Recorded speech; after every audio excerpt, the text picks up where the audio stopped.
Using the distances calculated over the various intervals, we obtain positions. If we assume that the position at time t equals 0, clock time 0 is 0 centimeters, then if we move 6.7 centimeters during the first interval, our position at 5 seconds will be 6.7 centimeters.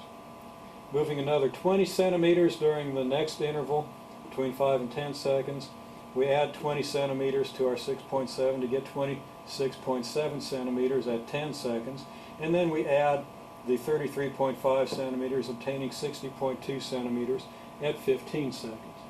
Now actually we'll note that if you calculate the area under this entire trapezoid here, you don't get 60.2 centimeters, you get 60.0 centimeters. This is an artifact, the 0.2 is an artifact of our rounding off. We rounded everything off to two significant figures so that this third figure really isn't significant, and this really is essentially the same as the 60 centimeters that we know we moved. Recall now that 60 centimeters was our original premise.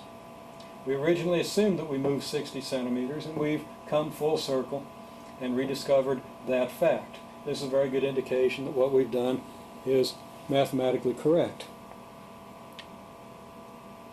We can plot position in centimeters versus clock time in seconds,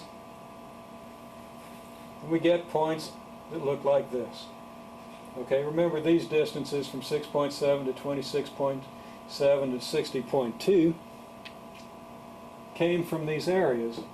The fact that these areas are increasing means that the differences between the vertical coordinates of these points are increasing by the same amount. So that this 33.5 centimeter area here is the 33.5 centimeter difference in the position that we have between this point and this point. It turns out that when we have a linear velocity versus time function, the position points will lie along a parabola on a position versus time graph.